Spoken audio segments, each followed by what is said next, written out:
मंडलेश्वर और इंदौर के जामगेट के बीच में एक गांव है चोली गांव, जो ऐतिहासिक दृष्टि से, पुरातत्व की दृष्टि से बड़ा महत्व का है।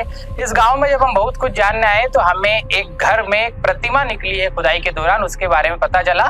प्रतिमा है पाताल भैरवी की, जिसे अपनी लात से हनुमान जी महाराज ने पाताल में पहुंचा दिया था और वैसी ही प्रतिमा पूरी यहाँ पर निकली है। आइए प्रतिमा के दर्शन कराते हैं।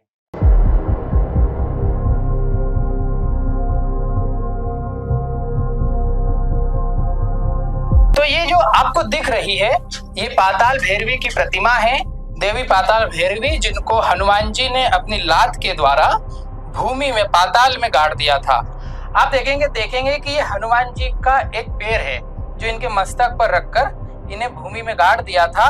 और आप मेरे बहुत पास में आएंगे, जब जूम करेंगे कैमरा पर्सन, तो आप देखेंगे कि ये एक और पांव है, दूसरा पांव है हनुमान जी महाराज का, और ये एक पांव जो उनके सिर पर है ये भगवान का एक पूरा पैर है, ये नीचे उनके नखून है और ये उनकी पूंछ है। इसके पार्श्व में भी प्रतिमा के कई हिस्से हैं जिसमें भगवान हनुमान जी का शरीर दिखाई दे रहा है।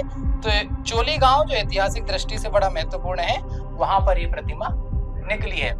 पाताल भैरवी की ये प्रतिमा खंडित है। कहते हैं हनुमान जी ने अपने पैर से पाताल भैरवी को पाताल में पहुंचा दिया था और इस प्रतिमा के सिर पर साक्षात हनुमान जी का पांव था और पास में ही एक और पांव था जिसमें कड़ा पहना हुआ था और जिससे पूंछ लिपटी हुई थी।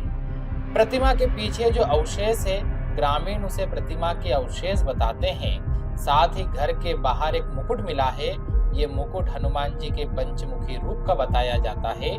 ग्रामीण कहते हैं कि हनुमान जी ने पाताल भैरवी को पहुंचाने के लिए पंचमुखी रूप ही धरा था। मूर्ति के मिलने के बारे में हमने उसी परिवार की महिला से बात की, उन्होंने प्रतिमा के प्राकट्य का किस्सा सुनाया, आप भी सुनिए। तो ये जो प्रतिमा निकली है, हाँ, ये प्रतिमा किसकी है? ये पाताल भैरवी माता। पाताल भैरवी माता कौन थी? ये आई रावण है ना, हाँ, और राम लक्ष्मण को कंधे पे बिठा के ले जाती है।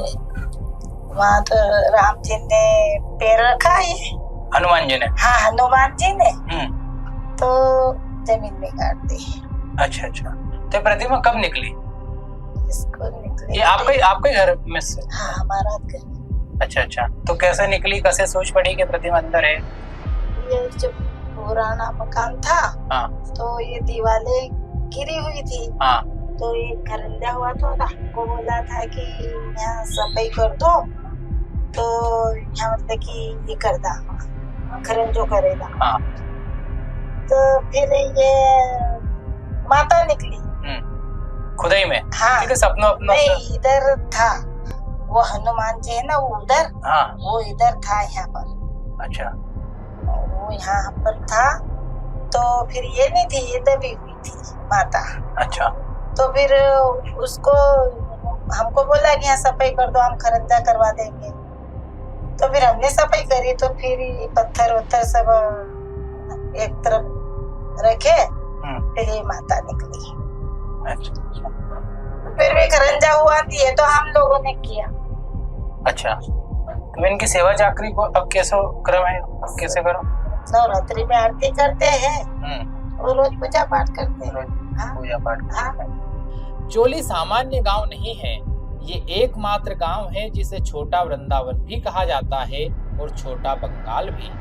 यहाँ 6 भुजाओं वाले गणपति हैं, 11.5 हनुमान हैं, भोजपुर की तरह विशालकाय शिव मंदिर है, दिन में 3 बार रूप बदलने वाली देवी है, और है कन्हैया, जिन्होंने गांव को वृंदावन बना दिया है।